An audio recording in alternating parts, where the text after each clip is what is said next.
Hi, everyone. Welcome back to the Atheist Experience. I'm your host, Martin Wagner. I don't know if you can hear me at all. We've been having some technical problems today. We're so frazzled we didn't even get our opening music queued up. See, we're all frazzled around here. So again, we're gonna make sure that the mic, the mic is adjusted to proper levels and all the rest of it. This show is sponsored by Atheist Community of Austin. We are live May 19th, 2002. Welcome back to the Atheist Experience. We're so organized around here. This show is sponsored by Atheist Community of Austin, a non-profit educational organization promoting positive atheism and the separation of church and state. My co-hosts are Mary McManamee. Hey, Martin. And Ashley Perrien. Hello. And we are coming to you live on Channel 10.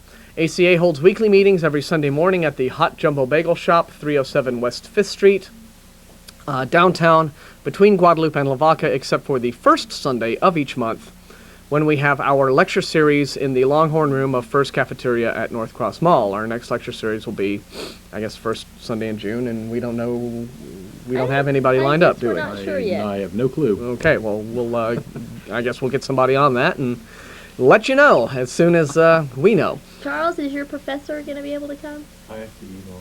Okay. Well, we might be getting have somebody, but another professor. That would be cool.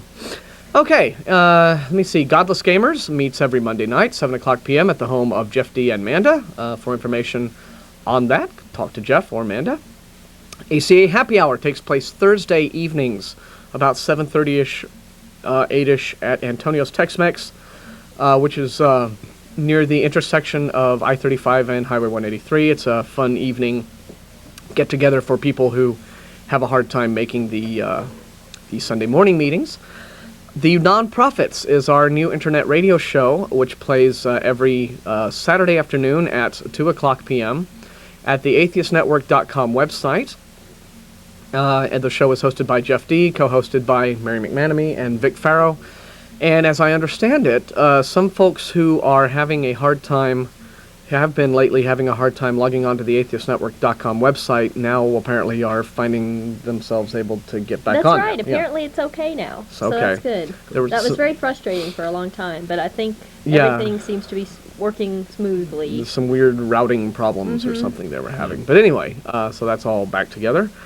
So let's see. For more information about the Atheist Community of Austin, you can visit our lovely website at atheist-community.org, or you can call our voicemail at 371-2911. That's right. There it is, right down there.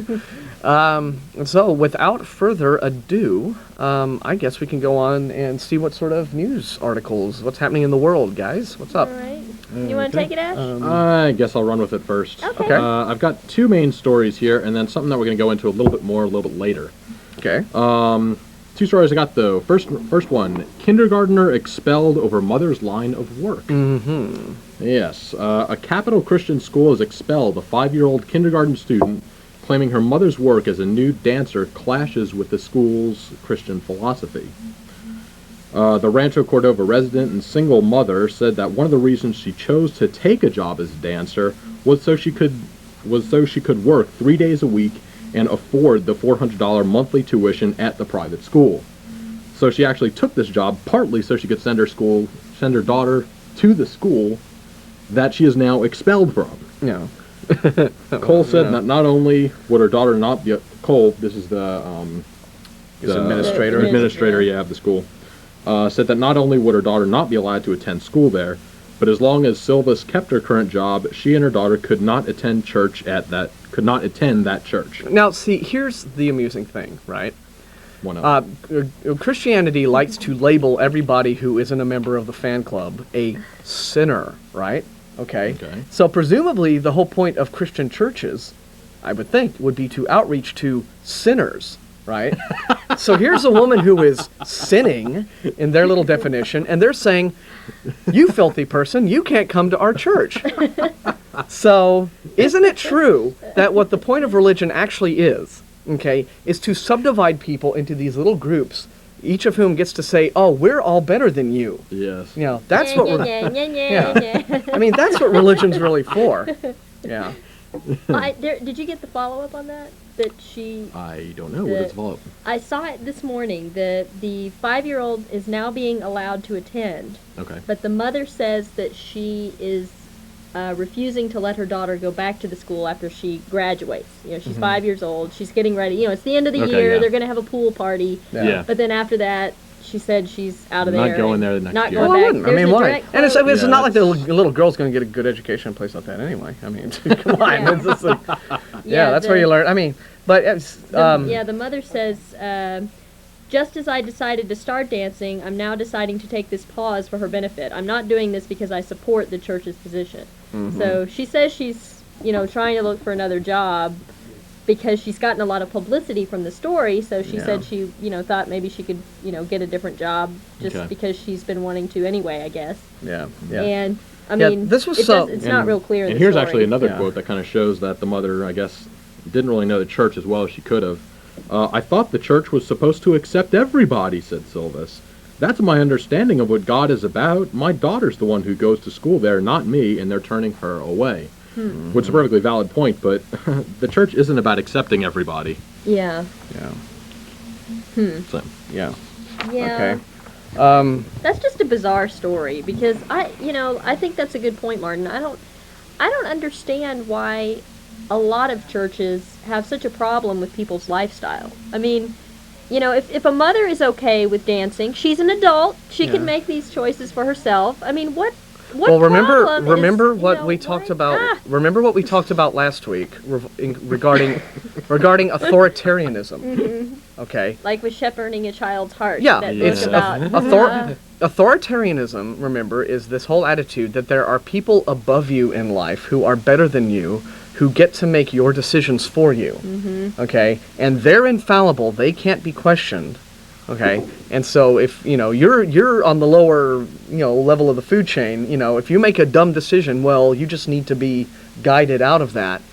And the reason religion wants to control every little aspect of a person's life is because that's what it's about, control. Okay, religion wants to make people dependent on it. And so it doesn't want any competition. So if people are out like having fun, doing stuff, you don't need the church anymore. Think for yourself. I mean, or anything that doesn't. I mean, now that might seem like an extreme point of view, right? But I mean, the fact is that I've read a great many articles and books and papers on like the whole idea of, for example, why religion is so down on human sexuality. Oh. And the whole idea is this whole idea of sin, guilt, and redemption is built into the whole motif of what Christianity wants to set up, or what most religions want to set up, which is to make you feel like you're a bad person who needs this religion to become good and be saved. Mm-hmm. Okay? So anything that is kind of outside of the rubric of the religion that people are like taking a whole lot of pleasure in has to be labeled as sin, saying, no, that's bad. You need to come over here with us because this is the only way that you can have a good life. So if you're off, doing other things and taking some degree of pleasure in them, and we haven't approved of those things, then it's all bad, and you have to stop that. So that's what it's about. It's about wanting, because making people dependent, getting people to wrap up their entire sense of emotional and personal well-being in the religion is what religion seeks. They don't want people having any sense of self-worth outside of the framework of the religion. Because if people develop that, they don't need the religion. And there goes all the membership and the tithes and stuff. So that's kind of what it has to do with. Yeah. Hi folks, if you have trouble hearing us on the show during the day, just keep in mind we've been having mic problems, so what we've done is we've kind of set up this center mic that we're all talking into. Hopefully our sound room will be able to adjust levels to where you can hear us. Let us know if you want to call us. This is a live call-in show, and if you're having trouble hearing us, please say so. I mean, we can't sit here screaming at the top of our lungs for the whole show, so hopefully, the sound adjustment levels will be able, our control room. Steve's doing a great job, but again, it's, hard to make that all legible. So we'll try to be as clear and understandable as we possibly can. If you just can't hear us, though, please let us know via the phone. Okay, what else? One short story here. This one shouldn't be too long. But what was the headline on this one, actually? Marriage amendment preserves male-female union. A bipartisan group of House members has proposed a federal marriage amendment that would constitutionally limit the definition of matrimony to that of husband and wife.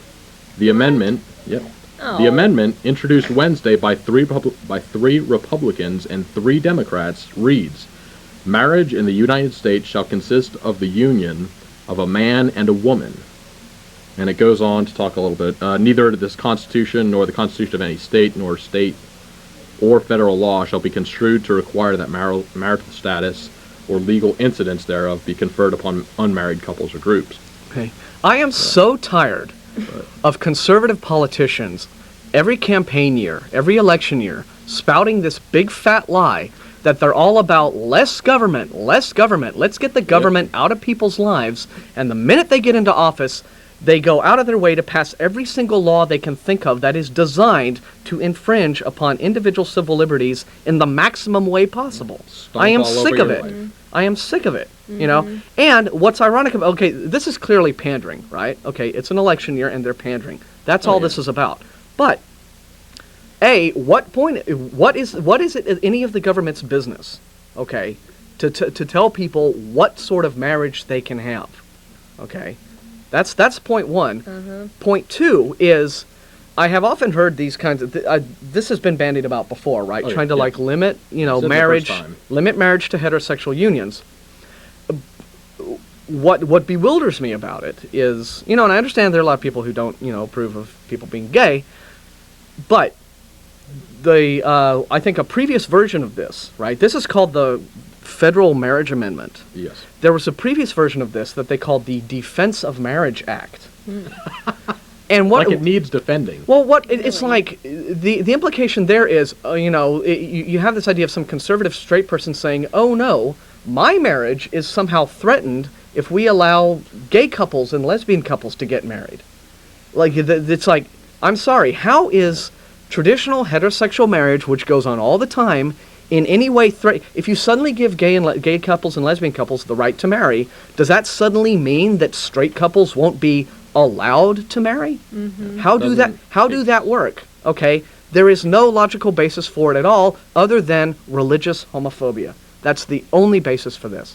Okay, here's what we're going to do, folks, because we've had more word from the control room that sound levels are a problem. We're just going to pass this back and forth, like it's karaoke. It's the conch show. It's karaoke night, right? So get rid of this thing. That gives us more room on the table. Hey, we have lyrics too. ATA website. Follow the bouncing ball. Okay, who's next? You have more to read. So. Yes, I have a little bit.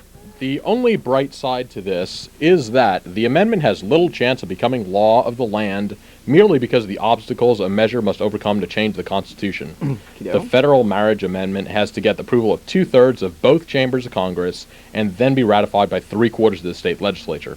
Only 27 amendments have been made law in the past 200 years. Right. So hopefully this won't actually pass, but keep your eyes open. If you see some kind of vote on it, if you see anything on it, and whether you agree or not, do your civil duties. Well, again, I just don't see how my right to get married as a straight person is in any way affected by allowing gay people and lesbians to marry. That's not. I just don't see how that's threatened. It's not. Well, yeah, that's right. Yeah. That's the thing. But they seem to think it is. And the thing is too that makes me so mad. This gets back to control. I have remember? plenty of Christian friends who would be completely against any kind of legislation like this. And yet, as you were just saying, the reason that this legislation is able to get to the forefront in the first place is because of religion. So it's just such a double standard. Yeah. I mean, not everybody interprets the Bible in the same way. But the people, the zealots that interpret it in this particular narrow-minded definition, make it possible for, such bigotry to continue. And it really pisses me off. All right. We have gotten many calls, many times, from Christians who are like, mainstream, kind of centrist, non-fundamentalist, lunatic Christians who express, "Oh, please don't lump us in with all those jerks. We're not all like that. We're not all intolerant, bigoted. Most Christians." And again, and we've told them time and time again, where is the movement by you guys Yeah. to counter the extreme fundamentalism of people like John Ashcroft and Tom DeLay and Pat Robertson and Jerry Falwell and all these powerful guys, Ralph Reed, who have the ear. John Ashcroft, I think you mentioned it. All who have the ear of the White House and who Yeah. have the ear of government.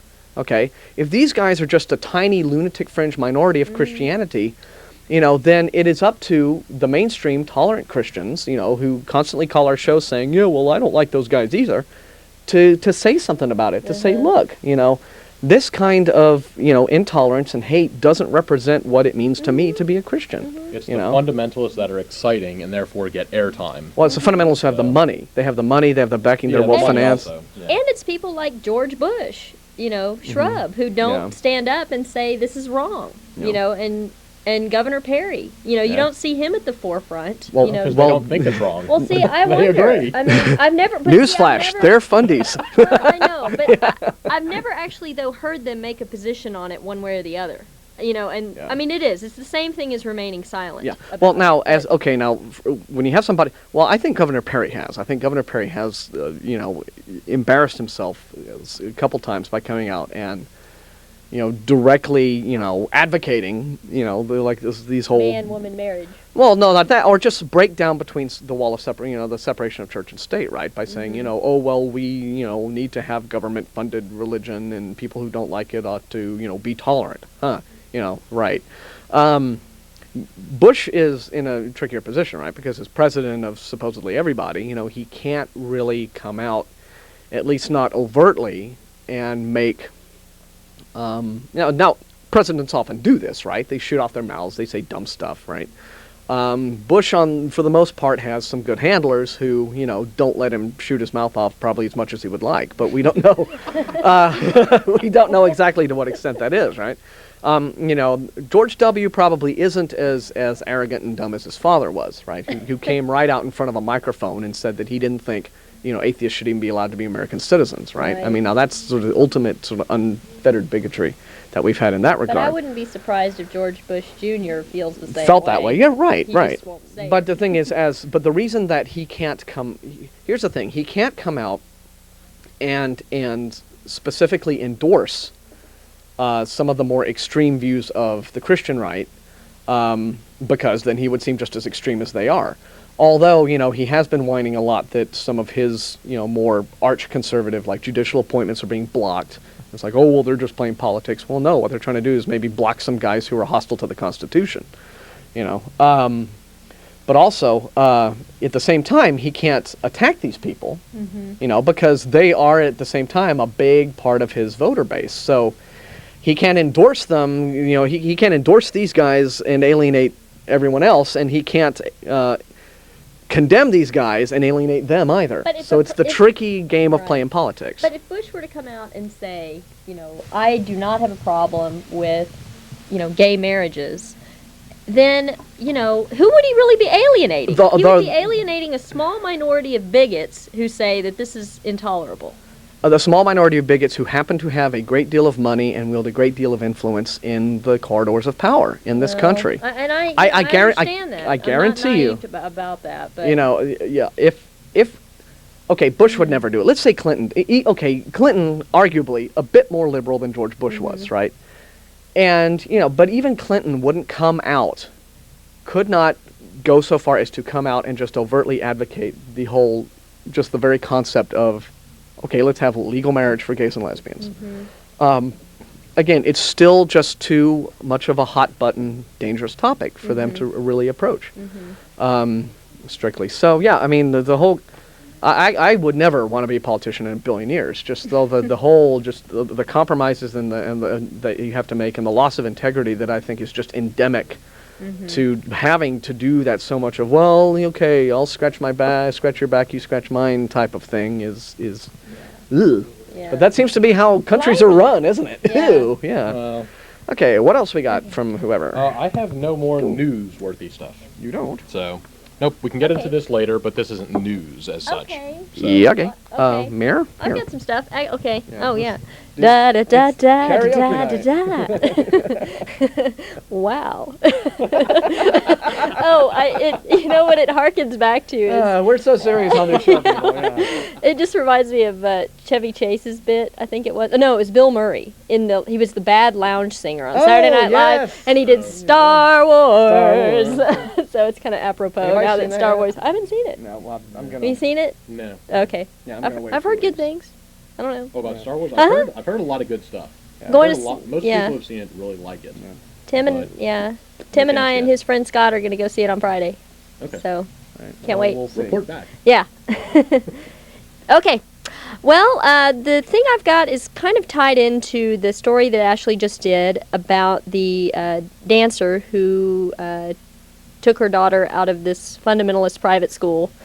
But basically what happened is the California Supreme Court this week gave religious organizations protection.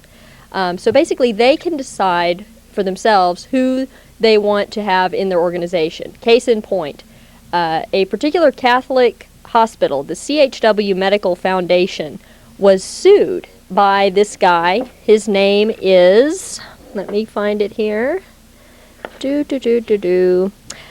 Terrence Silo. They hired him back in 1991, and they ended up firing him because he was proselytizing on his lunch breaks. And he... To the staff? to staff and coworkers. And this is in a Catholic hospital. and so he's... presumably these people are Christians already. Right. But he was a born-again Christian. Oh, so he was a Protestant. Right. Get them And to stop being evil Catholics. yeah, Okay. yeah. Right. So, basically, it didn't work, and they fired him, and he basically sued. He said he was a victim of religious discrimination. And a jury back then, the first jury that heard it, awarded him over $6,000 in economic damages and $1 in punitive damages. Yeah. That's what you're whining $1. Yeah. But that he appealed, but the court also awarded him over $155,000 in attorney's fees. But basically, the Court of Appeals upheld, but then now the Supreme Court has overturned that decision. Oh. And basically, what's going on is that in the California Supreme Court's opinion, it was a majority decision, 7-0.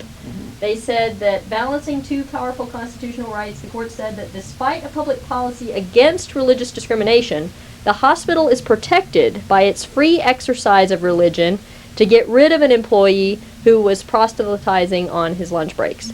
And essentially, the Justice Carlos Moreno, he wrote, the public policy against religious discrimination in employment must be qualified by the public policy of permitting religious employers considerable discretion to choose employees who will not interfere with their religious mission or message. So basically, it sounds like they just decided that religious organizations need to have the leeway to decide, whom they want working for their organization. Well, I mean, you can take it in the broader scale, right? I mean, I come down on the side of the hospital in this. I mean, I think employers do have rights, okay? And, if this employee was, making trouble on, work grounds during, the company time, and whether it's lunch hour or whatever, or just creating an environment that was, like, unpleasant for other coworkers, well, then you have the right to sack him, If this had been some sort of secular organization and, there were some, obnoxious, religious person, whether he was a Christian or a Raelian or whatever, just getting in people's faces about what they should not believe.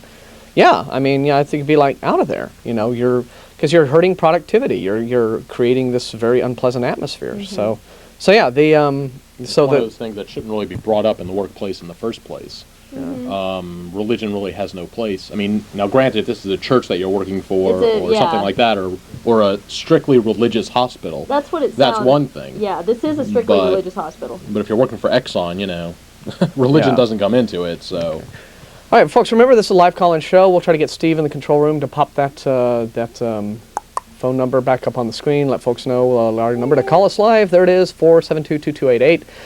Remember, this is, today, we're live. This is May 19th. Yes. Yep. But if you happen to be watching this episode and it's not May 19th, we're not live, so don't call that number. We are taping our shows and we're trying to put them in rotation so that we have regular, rotation of ACA broadcasts, kind of throughout the week. Let more people know that we're here. So, all right. So where are we at? We have a caller. We do, but I want to do one more Okay. news. So let's get a couple calls lined up, and we'll get to the callers in a minute. We're going to let them rack up. Okay. Let's see. I've also got the fact that states are debating the moment of silence. What's happening is that the U.S. Supreme Court, obviously, and for wonderful reasons, has outlawed state prayer.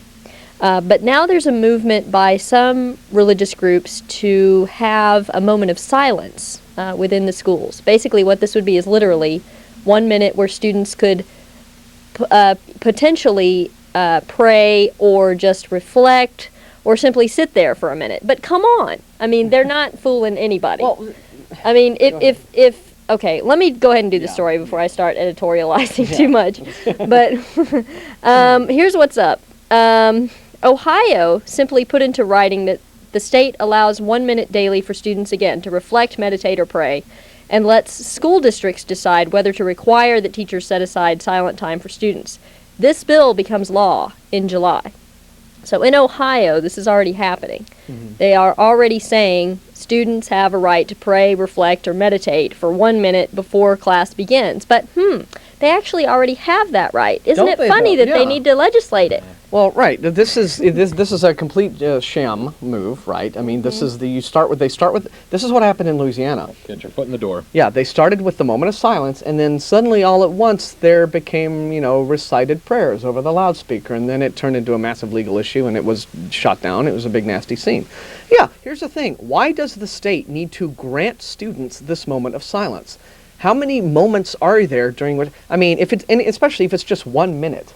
I mean, what can you do in 1 minute? Well, it's not just that. It's like, why do you need to be given 1 minute? There are plenty of 1 minute blocks of time. Okay, look, I'll just make the statement so that everyone understands. Okay, the Constitution grants every American citizen all of the religious freedoms you could possibly want to have. Okay, it is not necessary in fact, it is rather arrogant for the government to say, we are now going to set aside this 60-second block of time at the beginning of a school day, and this is the 60-second block of time during which you can reflect or meditate or pray or do whatever. Because right now, under the Constitution, students can do that at any time they want. You can pray before your lunch or in your locker room, or even, before tests, right, or whatever. I mean, in the parking lot out, before, whatever. Students are already doing the thing around the ring around the flag thing that they've been doing forever. They can stop goofing off in the hallways 60 seconds earlier, go back, sit down at their chair when the teacher's still getting their stuff together, and do whatever they want to do then. Right. Yeah. They don't need the teacher to come in and say, okay, now from 9 to 9:01 is the time that we can reflect, pray, be silent, read, whatever. Yeah, again, this is getting back to this whole issue of control. It's a steady chipping away of Sure. the idea that there ought to be a separation of church and state. Right, yeah. They start in with like these, this is all part of their like wedge strategy that they refer to, and that's what the creation is called. But it's all, we get our foot in the door, and then, we do some, not quite so extreme stuff that, most people would have a hard time accepting. And then once that's accepted, we kind of move on and on and on. And it sounds like a slippery slope fallacy, but that is actually the plan that they have. Oh, yeah, definitely. Okay, Mayor. Well, we'll see. I mean, I think that because this this is being challenged, I assume. Is the ACLU getting on this? Well, there is. Let me pass the mic sec.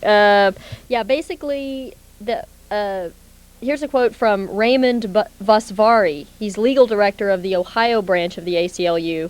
He says, quote, when educators set aside a time for reflection, that's not just providing the opportunity, that's encouraging prayer. Mm-hmm. And I have to agree with that. I mean, sure. It's one thing if you don't have a mandate that says you must pray, or you must meditate, or you must be silent, or have this minute of whatever. But people already have that, like we were just saying. So it's like you're not really taking anything away by not legislating this. And it's fairly obvious what you're supposed to be doing with this minute. Yeah. Right. I mean, exactly. it's going to be implied that you should be praying right now, and if you're not, Why well, not? maybe you should be thinking of doing something.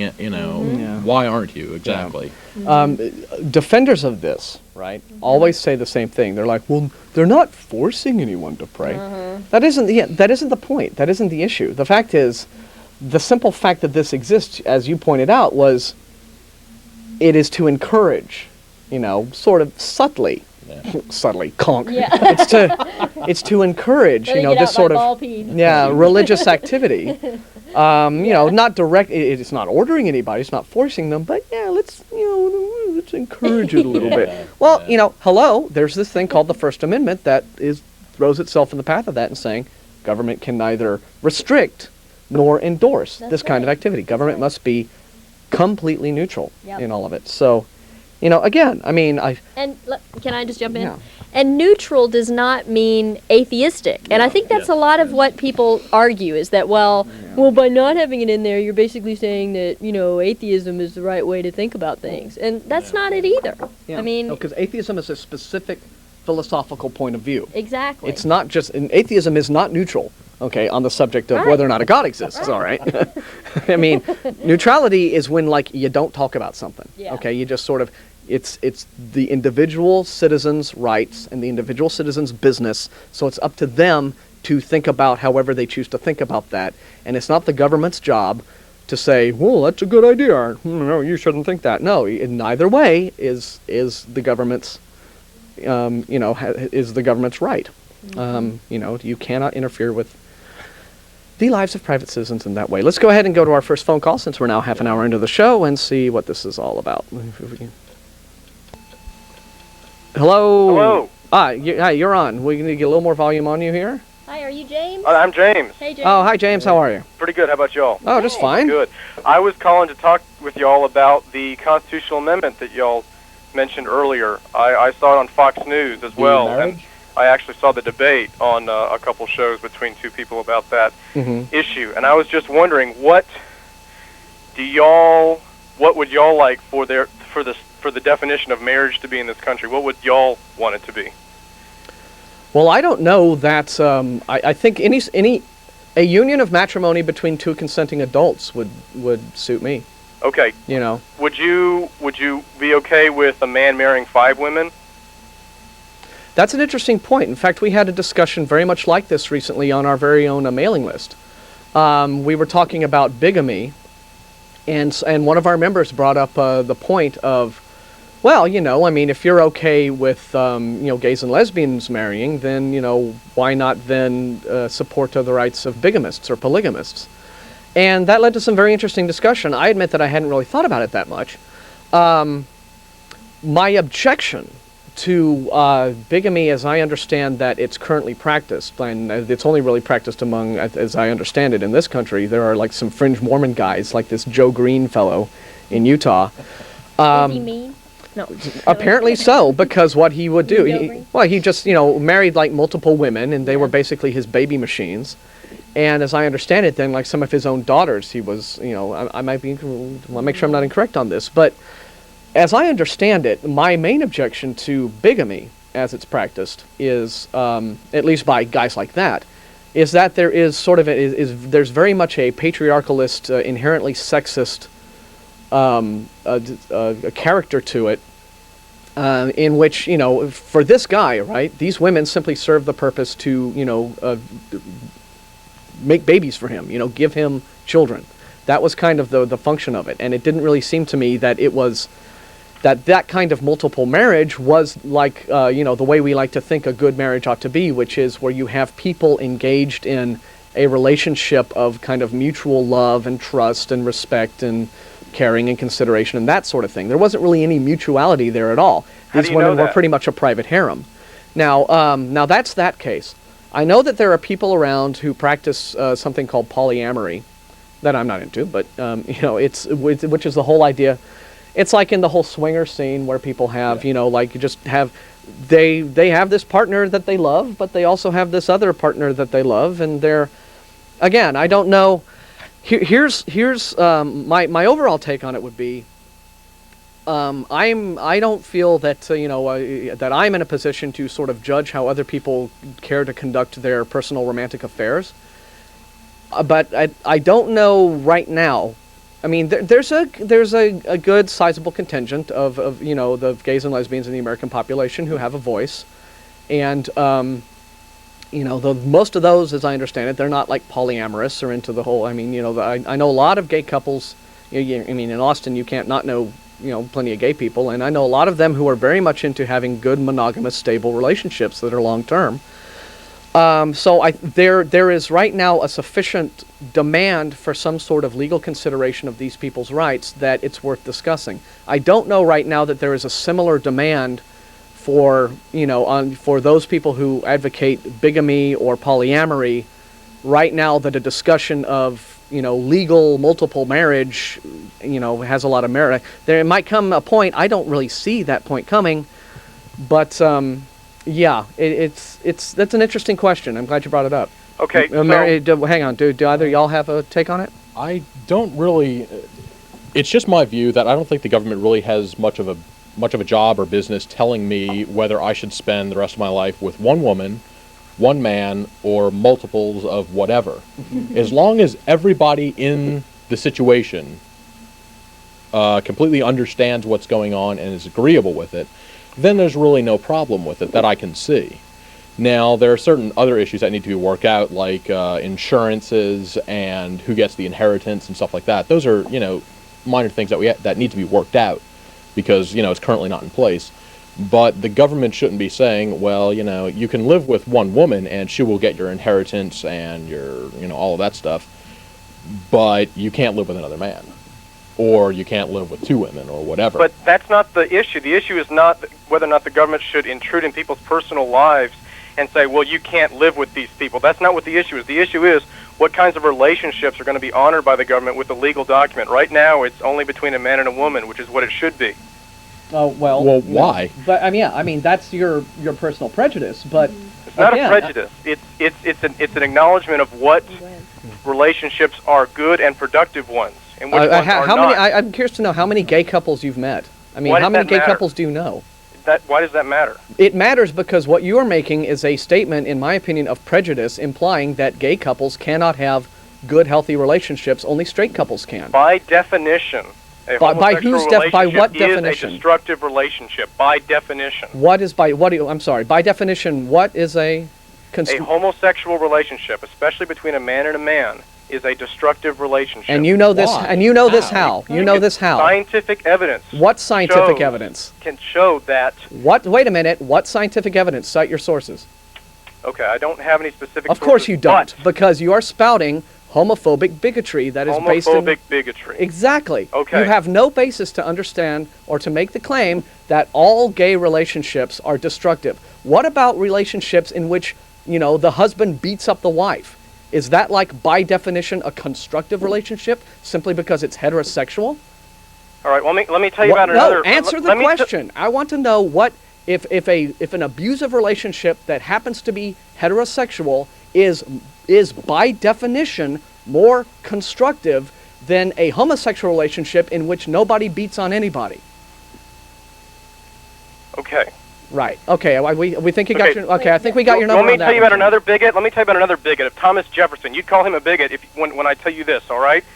Thomas Jefferson, as governor of Virginia in 1779, introduced a bill to punish homosexual sodomy with the penalty of being banishment and castration.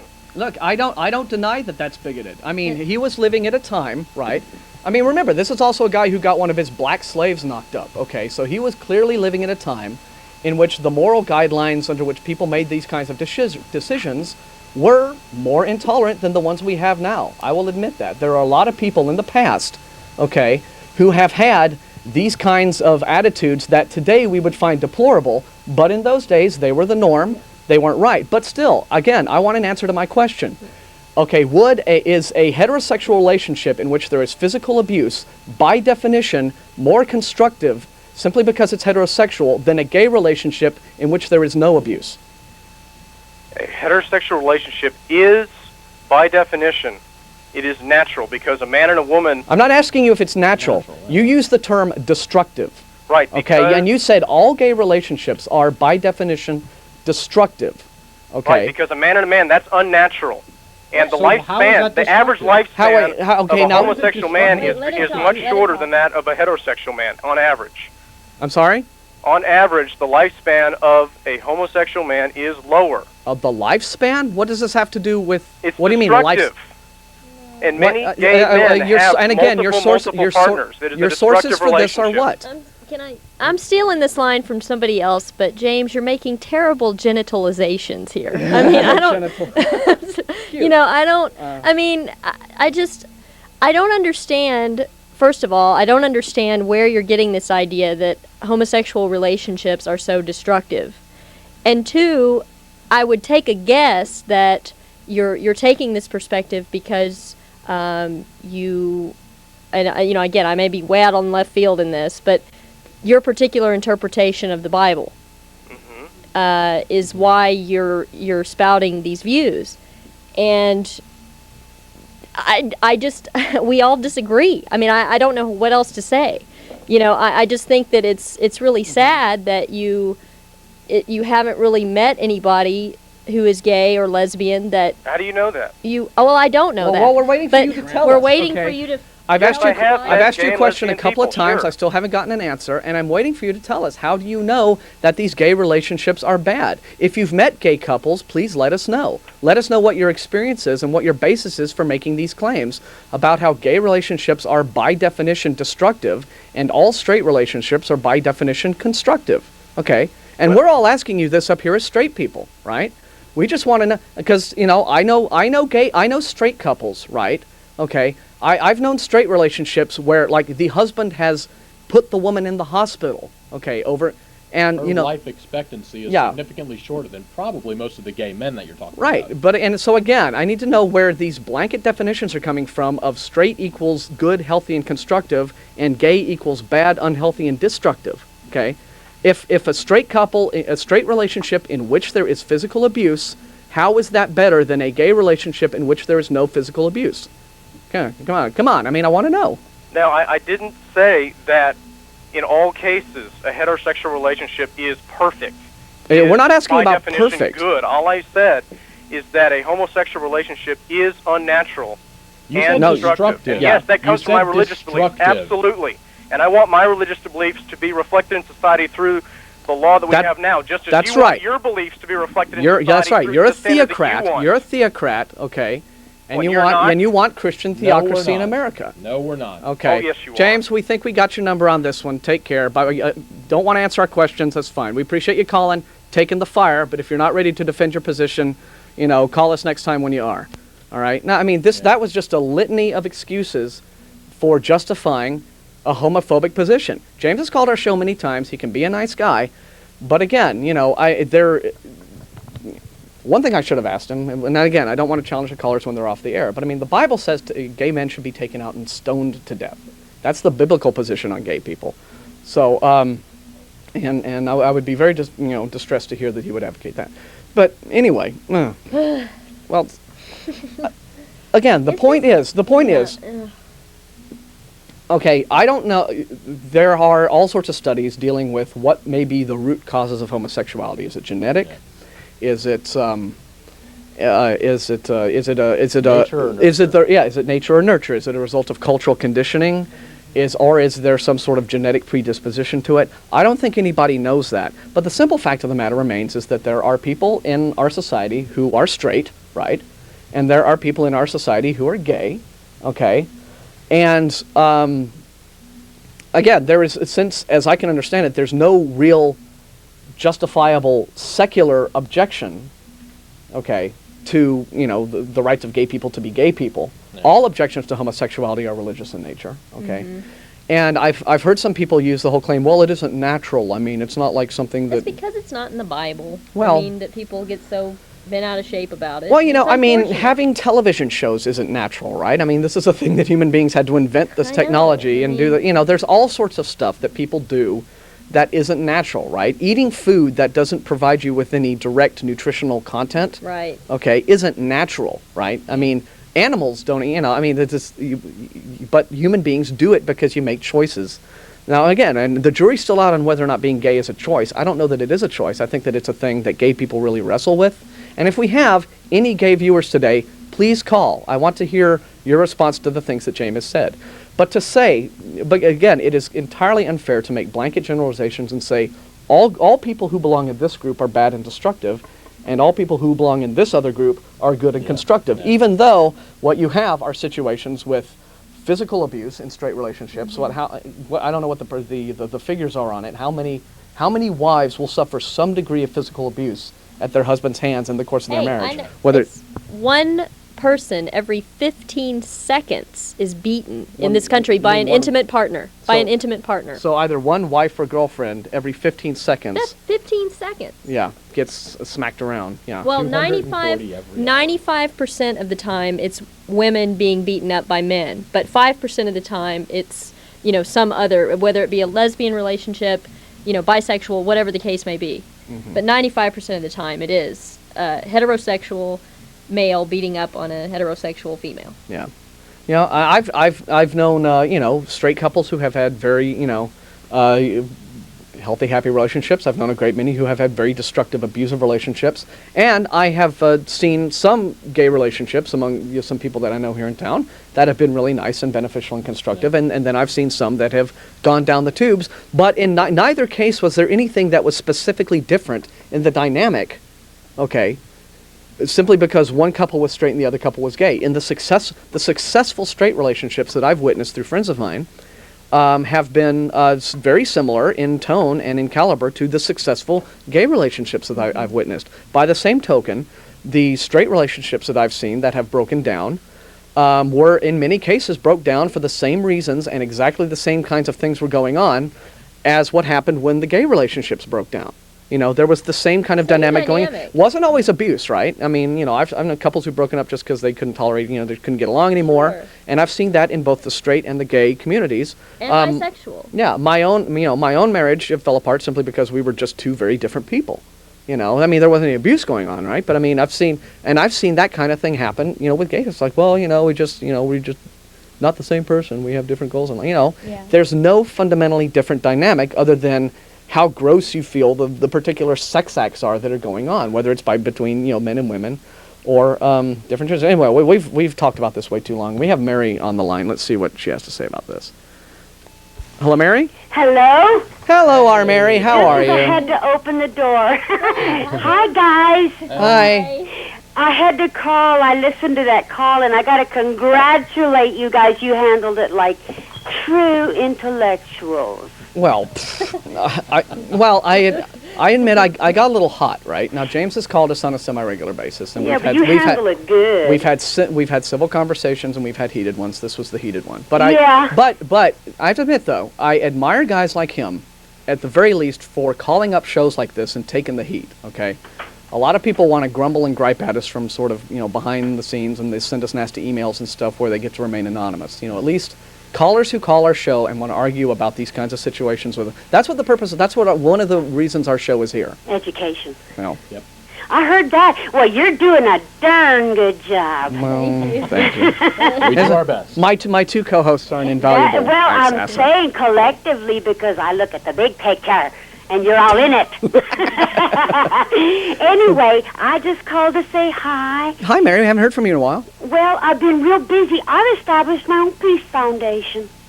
I'm sorry, your what? My own peace foundation. Peace Foundation. Yes.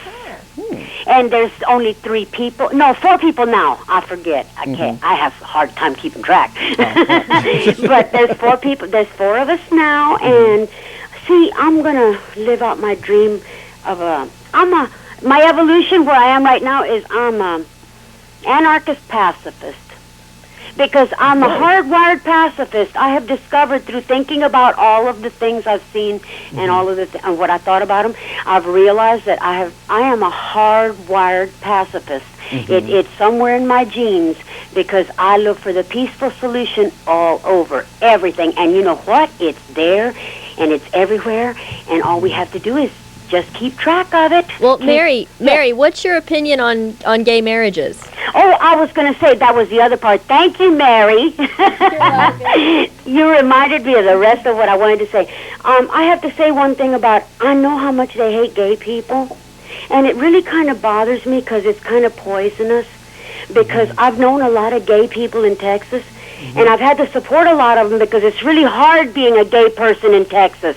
Okay. Also, it's hard being a gay person anywhere. I know, but see, all I know is Texas because I've been here all my life. Right. Well, I was in New Orleans for 3 years, and I like the gay people there too. But they have a much better time over there. The society over there is more tolerant for some reason. It's a Catholic state. There's a lot of Catholics there. They have Mardi Gras there. I mean, that's like Party Town, USA. I mean, it's just a blast. Right, but I've seen the differences, and I'm telling you, they have a hard time in Texas. And I've had a lot of them for friends, and I got to say one thing about gay people that I know from personal experience. They know how to dress. Nobody can take this away because I've seen it, and I've seen it not once, not twice, but maybe dozens of times. Okay. Gay people make some of the best parents I have ever in my life seen.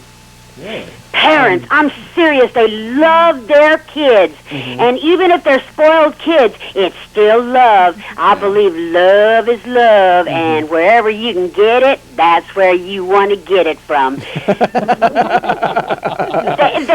I don't know that I would go quite that far with it. Okay. There's some people that I don't want loving me, okay? It's like, well, I know, but that's a matter of taste now, okay? And you're entitled to your taste, and I'm entitled to mine. Hey, sure you are. I'm going to be cosmic whore. Whoa, okay. But listen, it's not physical, it's agape love. That's the one thing I'm going to take. No, right. I've taken two things from the Christians that are really good, okay? That one, agape love, the big love thing where you love everything. I'm going to get there someday. I work on it every day, and I'm going to get there someday. But anyway, because I've seen the connectedness of it all, we're all in it together, okay? And we got to find a way to make it better for each other. Worldwide. Well, I agree with you that. I mean, we are all part of the same genetic soup, aren't we? Heard that. And we need to, You're my bro.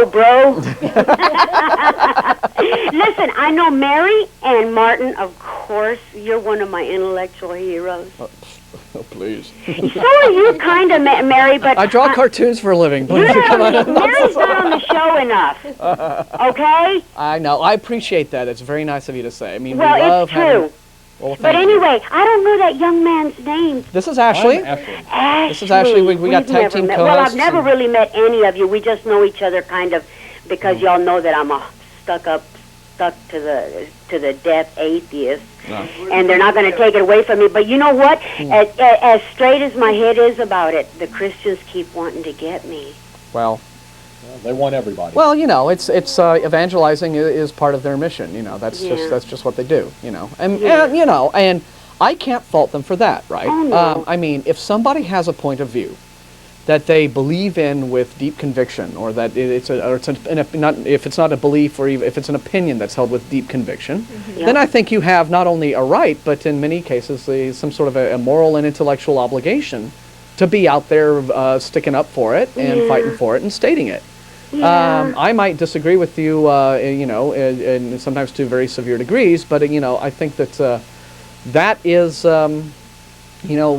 important in a society to keep a free and open exchange of ideas. Exactly. And if people have despicable ideas, I mean, they should still be allowed to express those, and then but then they should be prepared for debate. Okay, if they have points of view that they should be prepared to be taken to task. Yes, I know, and I think what they're really afraid of is those of us that their ideas make sick to our stomach. Well, it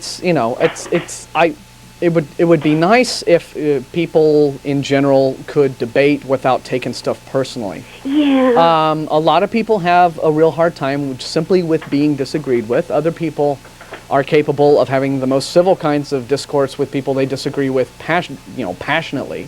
Right. That's more of a that's just more of a people thing. That's just personalities, and you can't control that. But anyway, Okay. Mary, we love hearing from you. Thanks I so know. much. I just want to say one last thing. Ah. I'm going to be eventually a philanthropic organization, Okay. and I want to put y'all on my list. Okay. Well, y'all you are can. on my list. Well, you can call our voicemail about that and talk to I believe Michelle, who's one of our co-chairs. Call our voicemail on that. Okay. And we'll say Michelle, what's her last name? Gadouche. Michelle Gadouche is one of our co-chairs. They're recently reelected, and Vic Farrell was elected with her. We had our elections at the beginning of the month, officers. All and right. we're looking to move ACA in more positive directions in the upcoming year.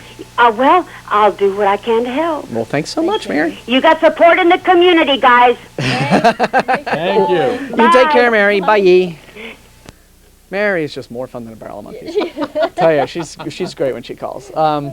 472-2288, people, is our number 2 call us live. We can't believe you're not watching. We know that we get a lot of you every week. That our memberships and our viewership is ACA viewers, Atheist Experience viewers are the best. Whether you agree with us or not, we have a very active audience, and we like hearing from you. 472-2288. If you have anything to say in response to us, or in response to James, or in response to anything that's been talked about on the show, this is your chance to sound off. Okay, Mary, we're going to fill in the gap while we're letting the calls rack up with some more articles, and then you had something that you wanted to talk about too. We've got time to get to it. Okay. You can do like rock, paper, scissors, see who goes first. I don't care. Just here, Mary. Here. Okay. Well, speaking of squelching religious freedom, China has jailed some Falun Gong members for proselytizing. Basically, a Chinese court has sentenced 4 Falun Gong followers to prison for hacking into a cable TV network and broadcasting information about the banned group. So it says that tapping into TV stations has been one tactic used this year by Falun Gong in its fight against a 3-year government-ordered crackdown that has driven followers underground or away from the group.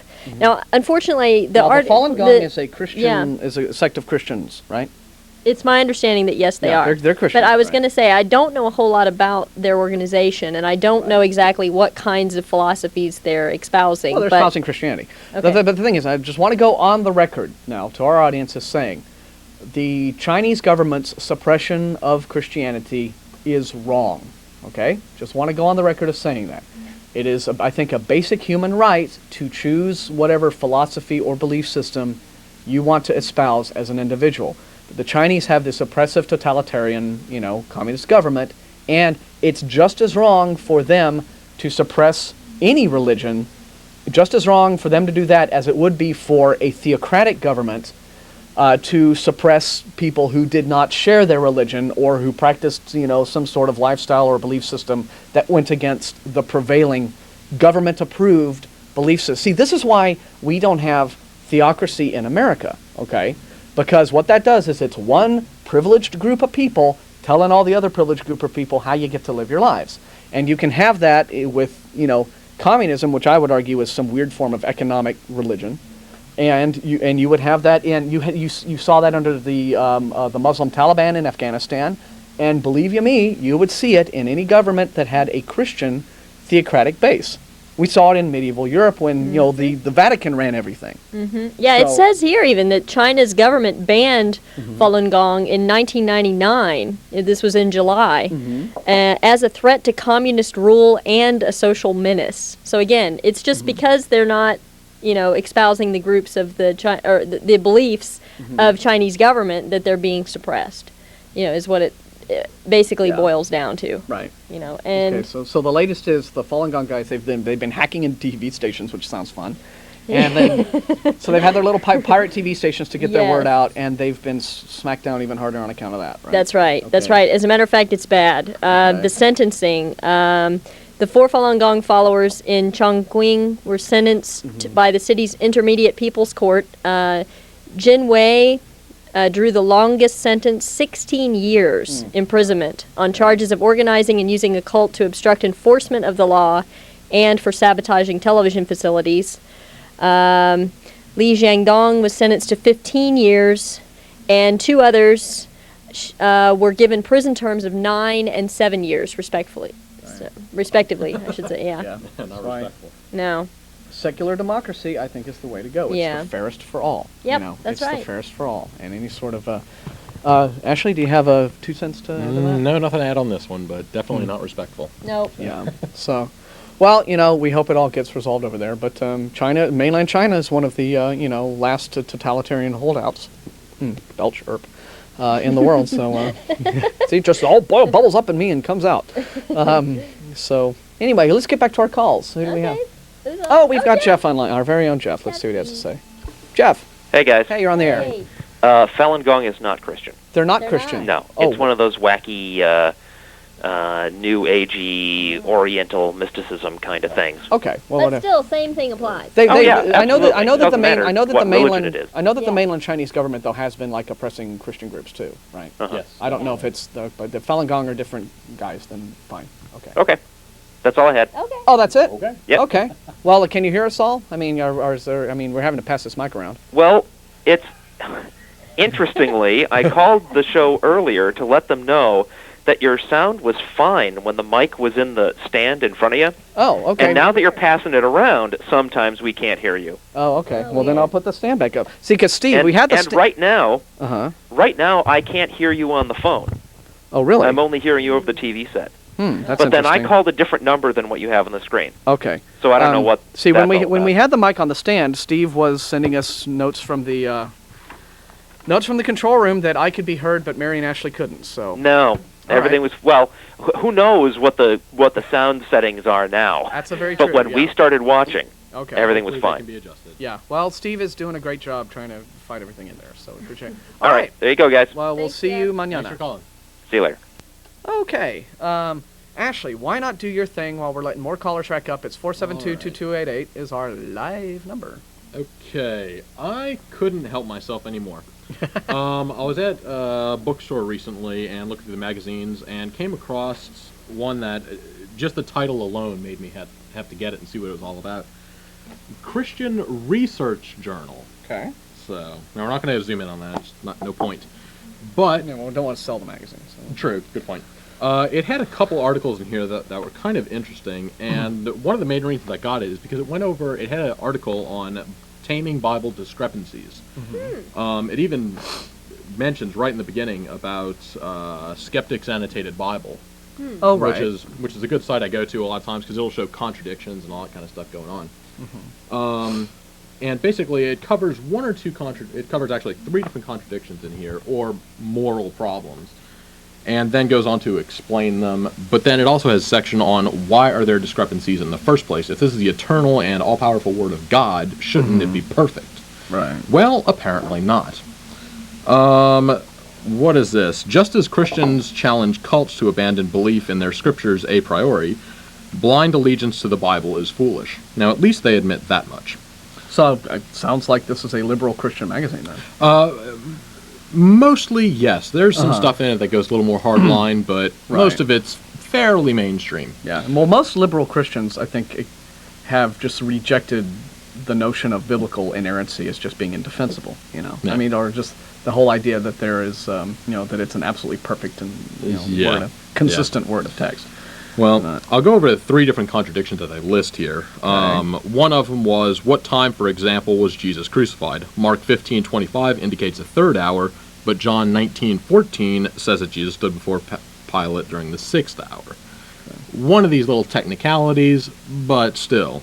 How do they explain that? Concerning the time of Jesus' crucifixion, there is no difficulty at all in the received textual reading, provided we understand that John was following the official numbering system of the Roman civil day. Writing in Ephesus, John would be inclined to use the Roman system instead of the Jewish system.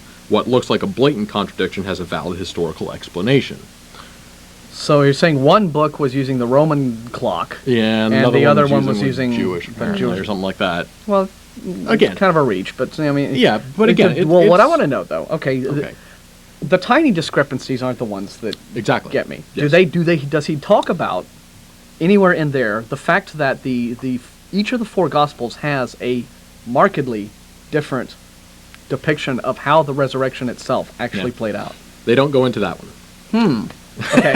Well, you know, Wonder because why. it's pretty extreme, right? I mean, in one you have like this certain group of women, and either the tomb was open when they showed up, or it wasn't open yet, and then the angel opened it, but then the angel was already there. But then was there one angel or two angels? Was it just Mary Magdalene? Were there two women? Were there one? I think one version has 7 women. You know, and the angels are outside the tomb, inside the tomb. There's one angel. There's 2 angels. You know, so and then I think in John is like completely different from all of the 3 preceding ones too. Yeah. So those are the more, I think those are the strong discrepancies really need to be dealt with, and also the fact that Paul never discusses the resurrection, does he? It doesn't go into it here. I don't know about, in the actual book itself, does it? But, Anyway, I'll let you go on with your thing. Yeah, another thing here. I'm going to jump ahead a little bit to some of the ethical questions also that, are questionable in the Bible. God told Abraham to sacrifice his son Isaac, yet human sacrifice is strictly forbidden. Yes, it is. How do they explain this? God never intended the sacrifice of Isaac, but rather the Lord was testing Abraham and also foreshadowing the sacrifice of his own son. Now, my question with this is, does the bully who goes up to the kindergartners during lunch and say, "I'll kill you if you don't give me your lunch money," is that okay? Is he just testing you? Since he's not really going to kill anybody, is it okay? Yeah. Is he just testing you to see if you actually will give him the lunch money? Yeah, I mean, I don't see that. And also, what some consider his evil acts fall within the prerogative of God. The creator of life, for instance, is entitled to take it away. BS. Okay, look. Complete and utter. BS. I'm sorry. Look, that is flat. My parents, okay, don't just have the right to kill me whenever they feel like, okay? Oh, Martin. And that's... Come on. Yeah, I had to explain. It was hard to explain that to them, but we finally got through. Yeah, all right. Well, look, that again is just this sickening advocacy of just blanket authoritarianism, where the authority figure gets to do whatever the authority figure wants. It's and now, again, and this is we had this debate recently with this guy on our Ask an Atheist list, where and Radley? He finally got to Oh, really? yes, Boo Radley, where he began to he defended in a similar way that this magazine is attempting to defend, because his whole thing into that one. The problem of evil, you mean? Well, no, because his whole the uncaused cause. His whole defense of the problem of evil, well, his big bugaboo was that when you're talking about God, okay, the words good and evil don't mean the same thing that they mean to us. Okay, they mean like this special different thing for God. And he basically came down to, well, whatever God does is good, even if it would be evil for us to do it. And I immediately said, well, then what does it even... You've just stripped the terms good and evil of any meaning they could possibly have, right? Yeah. How is it that we can expect to live our lives with any sort of definition of good and evil guiding our actions if the person you claim provides that definition for us to base our actions upon doesn't apply it to himself? He gets to do whatever he wants. Okay, I mean, what does it mean to say something is evil when a God can send bears to slaughter 42 children and it's good just because he does it? It doesn't mean anything. Since good and God is holding the cosmic baseball bat, he gets to make all the rules. So good and we just accept them. And he gets to break all the rules. Yes. Right? Yeah. At the same time. So again, this is a sort of feeble justification for the evil, but it's interesting to read as itself. And it also goes into a good point that I was once told about. I was debating evolution and stuff like that with somebody, and they brought this one out. The Bible is not a modern textbook. It's not intended to be a scientific journal of how the world works. And that's not the point of it. Okay. And so that's why it doesn't explain all of this stuff that's in there. Well, they need to tell the ICR that. I mean, we don't need to hear that. We know the Bible's not a scientific text, but it's interesting. I like their extension of it. The Bible is written for the common men of every generation, and it therefore uses their common and everyday language. It is not reasonable for one to say the Bible is scientifically incorrect. It is merely scientifically imprecise by modern standards. Well, if it's scientifically imprecise by modern standards, that means it's incorrect. Okay, I mean, imprecise. Again, if this is the all-powerful God, Yeah, no, imprecise equals incorrect. Okay, like you could say 2 + 2 = 5 is an Imprecise calculation. That's an imprecise. Well, the reason it's imprecise is because it's wrong. Okay, playing these little word definition games is something they love to do in this kind of apologetics. What's this cartoon on there? There's a cartoon. it's one of these cartoons that has. It doesn't. Oh well. If you can. I think I get it. Right, here's the guy. Okay, there's a man and a woman, and the woman's looking at this guy with a big question mark. But it's one of these And the guy is stupid comedies that, they're really... Well, they couldn't think of anything to have the characters to say, which is strange enough. It sounds like you have the I guy... certainly didn't laugh hysterically when I saw this. He's declaiming to the woman, I guess, something that he claims the Bible says, and the woman goes, "Huh?" And then she goes and I guess reads the Bible and then comes back and says... and does her research and comes back. And, guess what, dude? yeah. Right, so there's... But there's no words. It's just... I don't think it's meant to be a cartoon. If it were, it would have a joke, right? Or a cartoon, or lines. What you're seeing there, people on your TV screens, if you can't see it closely enough, is just... These are just squiggly lines. Yeah. They say nothing. Yeah. So it's an illustration, but, that's... I don't know. But not the funniest comic I've ever seen. What do they say about uncaused causes? I'd love to hear that. Yes. For example, atheists claim that Christians attempt to prove the existence of God by insisting everything has a cause. Yet Christians also claim that God is the uncaused cause. Their answer. The correct Christian position is that everything contingent on something else has a cause. God, in a category by himself, is not contingent on something else, therefore God does not need a cause. The philosophical contradiction has a valid explanation that is more logical than the atheist position that the universe did not have a cause or is not contingent. Well, wait a minute. It's just saying that God's something else. He doesn't need a cause. Yeah, well, wait a minute. Well, how is it any less logical to say that the universe... Again, at least we can see the universe, right? And study it and examine it and peer with our our telescopes back into the distant universe and see what conditions were back then.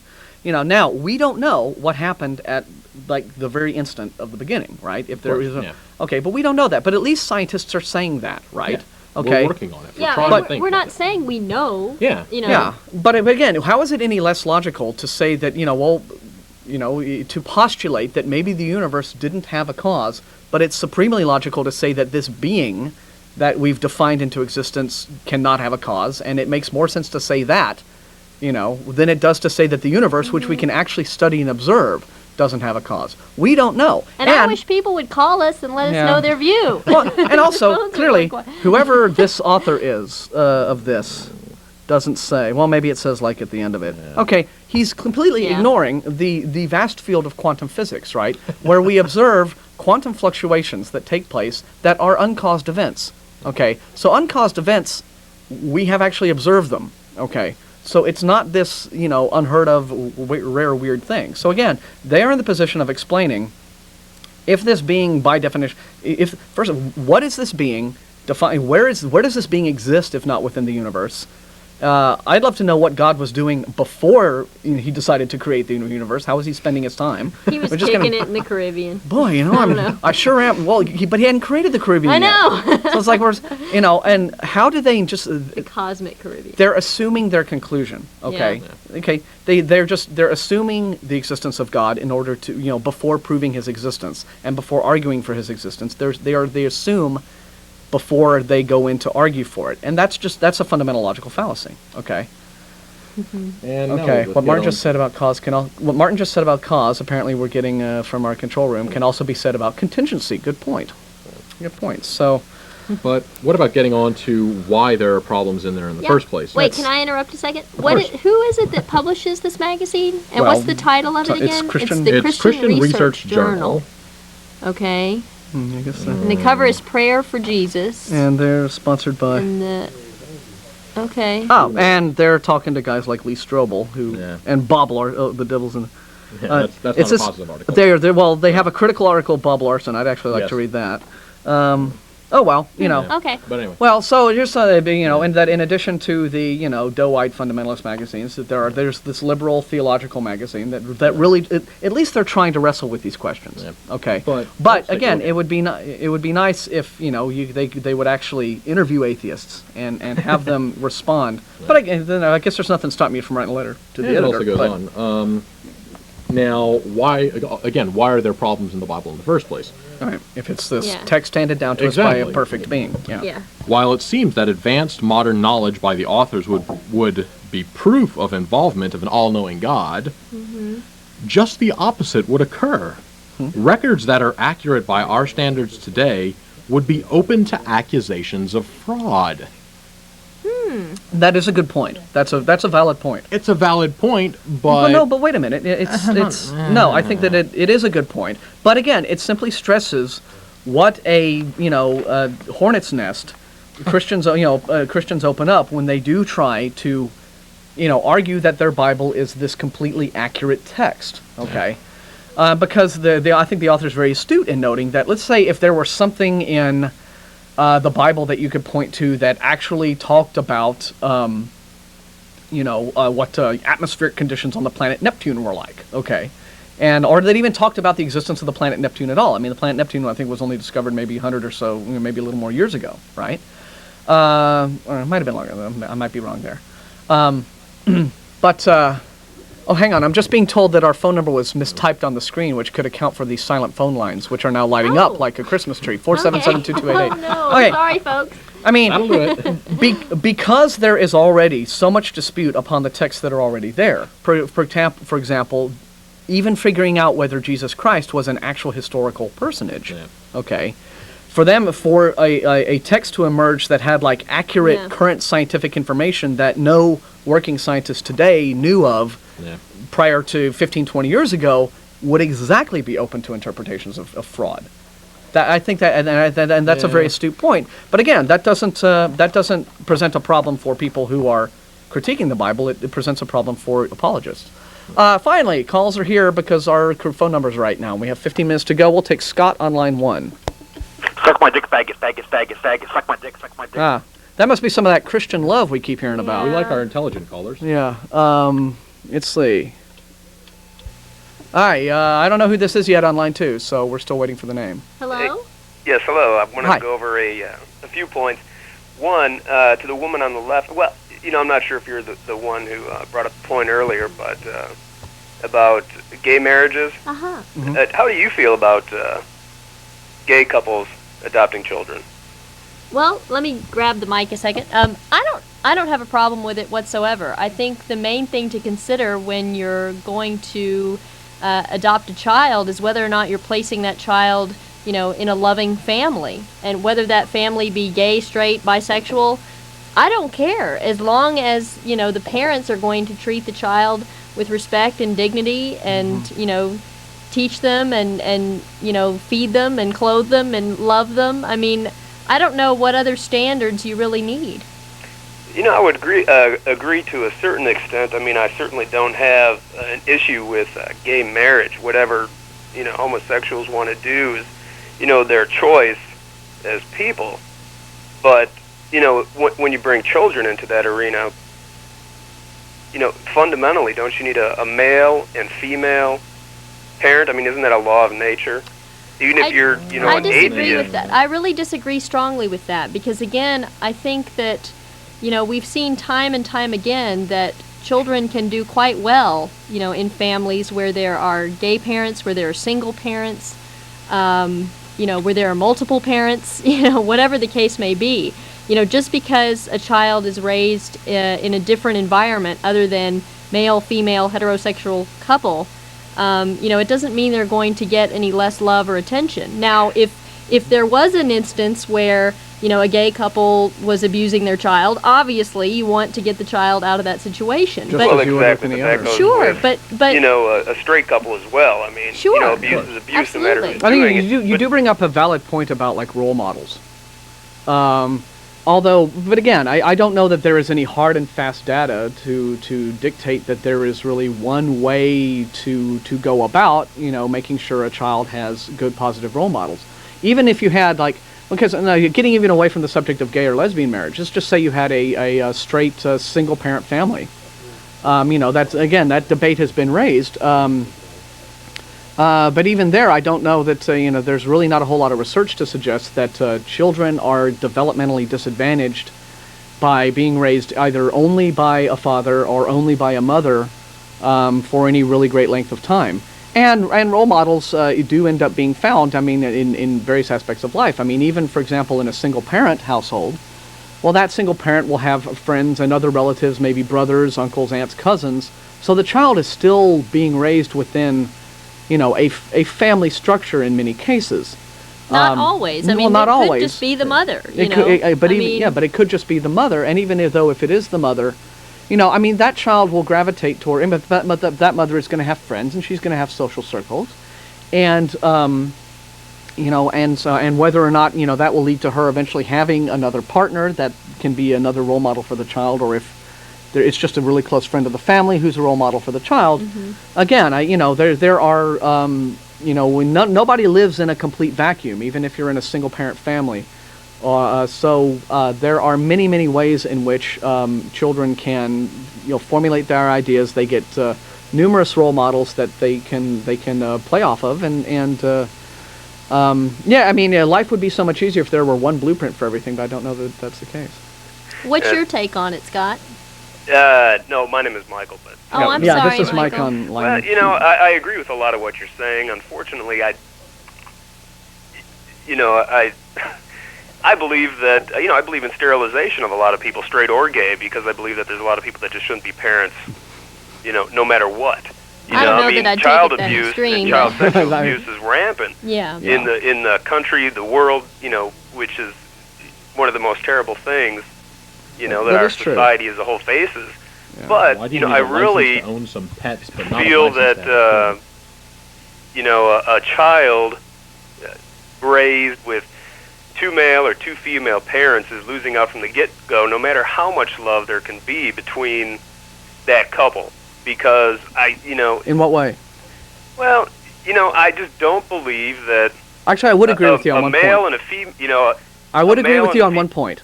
A male, female, male, so to speak, the feminine male is not a good role model for a little boy or a girl. Well, not all gay relationships are sort of the whole, masculine, feminine, or butch femme thing, or they're not all like that. That's true, but there's truth to every stereotype, as we know. But again, it's not true to say. That's what makes it a stereotype. Yeah, all gay relationships are not. You don't have the butch one and the swishy one. In fact, that's actually less common, as I understand it. But beyond the point, though, I would agree with you that children raised by gay parents are at a disadvantage from the get-go, more so than children raised by straight parents. But they are at a disadvantage for the very reason that there are so many people simply prejudiced against them. Yes. And they're not going to get a fair shake from those. And those people, sadly, do seem to be in a large majority in our populace. And those people just aren't going to give them a fair shake, from the get-go. You're going to have, they're going to be mocked at school for having gay parents. They're going to probably be beat up and dealt with, So it's the prejudice that exists in our culture against gays and lesbians that's what's going to contribute to children of gay families having a disadvantage. There's nothing inherently wrong with an effeminate male. You say if there's a gay homosexual couple and one of the men is very butch and the other one's very effeminate, there's no inherent problem with having an effeminate male as role model. The only problem with that is society's view of that. Yeah. Now, that guy can be just as productive, have just the same kind of job, be just as successful in life as anybody else. But that's not the issue. The value of an effeminate man is not the issue. As a person, does that make him any less of a man because he's an effeminate? No. But is he a good role model? Not good role model as in can he be a good parent? That's not the issue. The issue is what a child, especially a young male, a young boy, there's a concern, is going to see in an effeminate man. And what kind of damage can that do to his psyche? Well, again, I don't know that you don't see that there is any problem. Yeah, again, it's how society is going to view that kid and view how he acts. Well, now the question that's going to be the main problem. The question is will here's the basic. Okay, and I guess he went ahead and let us go. So we'll thanks for your call. Thanks, Mike. The basic question, which is that I think concerns the people who are very opposed to gay and lesbian marriage, and that's been like the topic du jour of today's show. I don't know. More so than the Gay Pride Festival is coming up. Oh, okay. In June 2nd. Like 2 weeks. All right. Well, whatever. The concern among people who, as Mike just stated, who oppose gay marriage, is that will the parents homosexuality influence their children in that direction. And again, I don't know that that's the case. I know, like I said, I have quite a number of gay and lesbian friends here in Austin, and some of whom are, I have 2 lesbian friends in particular who are like, among many people, like the first choice for nannies and babysitting, and because they're just so great with kids, right? And I know for a fact that absolutely none of them at any time ever discusses adult topics like sexuality, with those kids. Okay, ever, they're not out there engaging in these public displays of affection where the kids can view it any more so than straight parents ought to. And that's just part of the stereotype. Yeah, there is no attempt, to indoctrinate, right? Yeah. I mean, again, if you're worried about this, if the concern right now, okay, I think more so is what's going on in, with the pedophilia priests. Okay, right. They're exerting a much more disturbing direct influence upon children's sexuality right now by molesting them. Well, we better better get to these callers because we've got about 5 minutes. So again, we should really be, examine carefully where your concerns are being directed towards. We have Ed who's been waiting on line 3. Let's see, and we have, hello Ed. Hello. Hey, thanks for waiting. Yeah, I got through. Yeah. Well, once our correct phone number got up, there's lines of It helps. Yeah. What's up? Well, I was just calling because of Steve that called in earlier. I just wanted to say also too, I don't know where that guy was coming from earlier. I've lived in Austin for since '79, and I'm a gay male, and I know a lot of straight males here in Austin that are much more effeminate than a lot of my gay friends. So I'm not sure where he's coming from on that. Yeah, well, it is sort of the stereotypical characterization, isn't it? Yeah, I mean it's really weird, but I'm also from West Texas, and I know that in West Texas they think everyone in Austin's gay, whether they're straight or gay or what. They just say, oh, those gay guys in Austin, but apparently this is some nasty, evil, liberal hellhole. Yeah, in the middle of exactly. Oasis.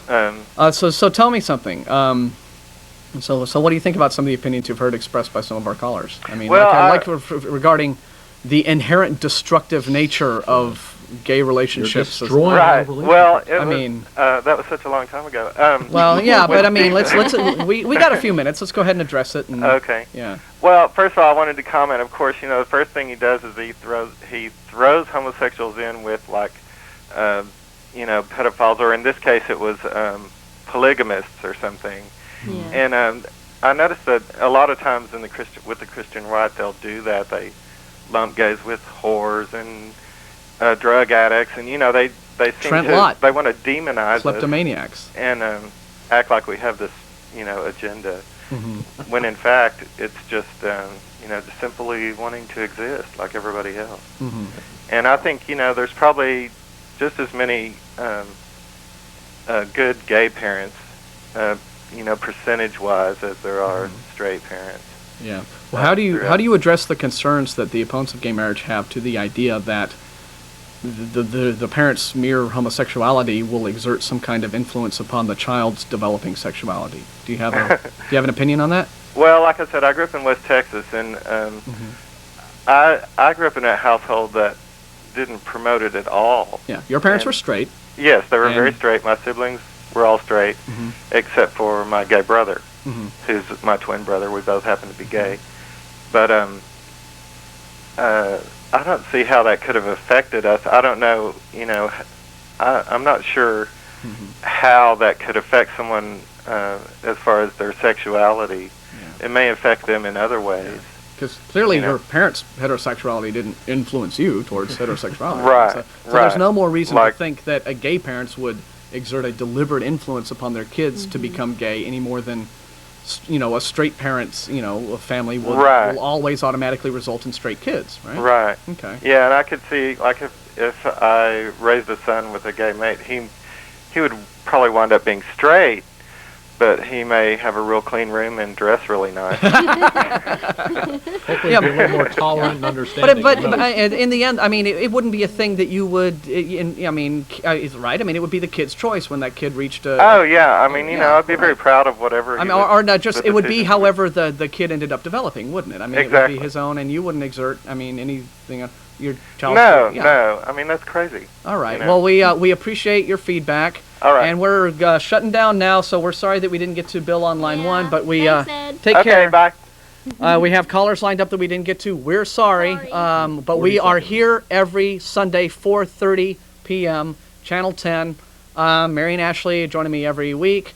Atheists and unbelievers in the audience, remember, our bagel shop meetings, Sunday mornings.